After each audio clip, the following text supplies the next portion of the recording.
Hi, Adam Bazalgette here, founder of Scratch Golf Academy. Today's subject, how to hit out of greenside bunkers like the pros. It's simple, well at least in theory it's simple. I'll show you some different things you want to be on the watch for and how you can sort of figure out what it is you need to work on, and we'll give you some drills as we go.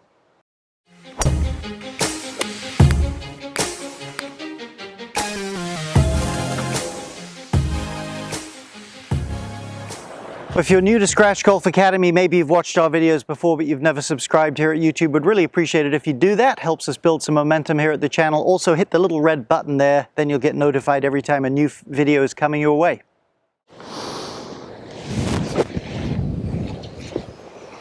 Yeah, not too bad there. People struggle with bunker shots. They needn't really, if they have a reasonable swing at least and they can play short irons. Let's have a look here at really what I see is, when I work with people, is the two main categories, the two distinct categories where people struggle the most. See if you can figure out where you fit and we'll try to help you out. Well, that's the first one, the golfer that thins a lot of balls. That one ran up the lip and shot to kingdom come. Sometimes it'll just hit the lip, but if you're someone, you thin a lot of golf balls, you might hit one fat as well, but it won't be the kind of fat shot where you dredge a great big divot out. It'll be kind of too far behind the ball, maybe even drop kick out of the divot into the ball. You're in category number one. Let's have a look at a test so you can tell how you're doing and how to work on it.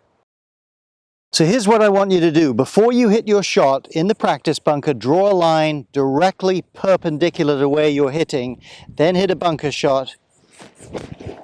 What you should see, most of the divot should be in front of that line. The middle of the divot is the true bottom of the swing. That should be past the ball.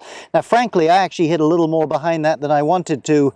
Ideally, it would be about here. But if you're the kind of golfer, lots of inconsistent marks back here, most of the divot behind the ball, you have this problem.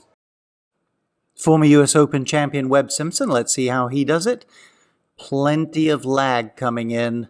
Watch where the divot happens. There we go. So if we were to say that's a line up from the golf ball, he goes beyond that, and wherever the shaft gets to vertical will represent true bottom of the swing. We'll call it that. It's well past the ball. So you've got to break the plane of where the golf ball is to ensure that most of your divot is past the golf ball.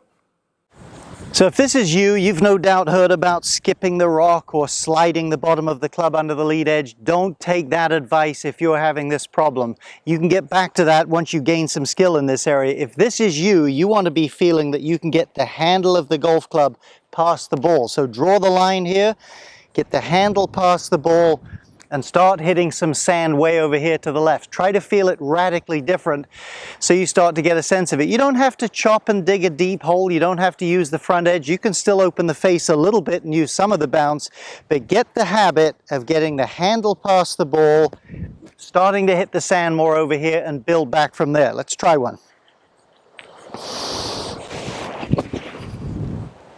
Okay, let's look at our number 2 fault.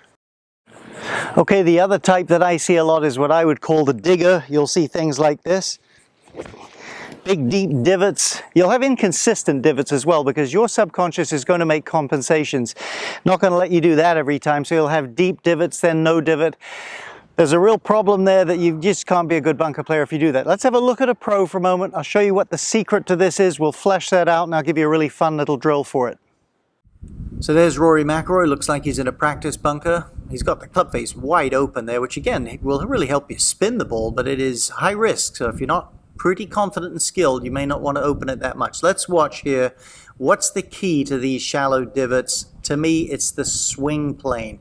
Beautifully down there from the inside.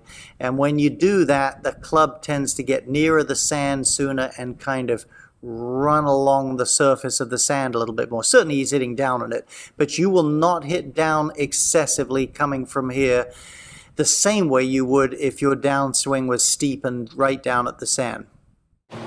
So a very important piece of golf geometry is this. Anytime, and I'll use my right hand to represent, anytime the club is coming from over here at the side of your body this way, by definition, it's running along the ground more. It's more shallow is the term we use. It skids along the ground. Anytime it's coming this way, it's hitting more directly down. So, hey, listen, there's times when you do want to hit directly down. What if the ball's plugged way down in there, coming a little bit this way, helps you take a deep divot, but shallow's the key here. Let me show you a fun little drill. It's an easy way to work on this. So have some fun with this one. I've just made some little mounds of sand with my hands there. The idea is make some small swings and barely skim the top of the heads of these things off.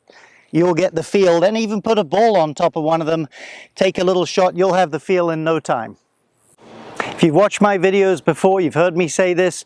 Relax when you're making a swing change. Don't let angst over a good outcome, a good result right away, tighten you up. You'll make your old swing if you do that. So once you've done that little drill, you're starting to get a feel of coming from the side of your body. Just get in there. We'll give it a go here. Came out nicely, a little bit long. Just get in there and feel the shape of that swing. Let the results show up. So the pros, if they've got a good lie, they're swinging from the side of the body. It's a shallow angle of attack, but they're getting the bottom of their swing past the ball. You do those two things, you won't fall into either of these categories.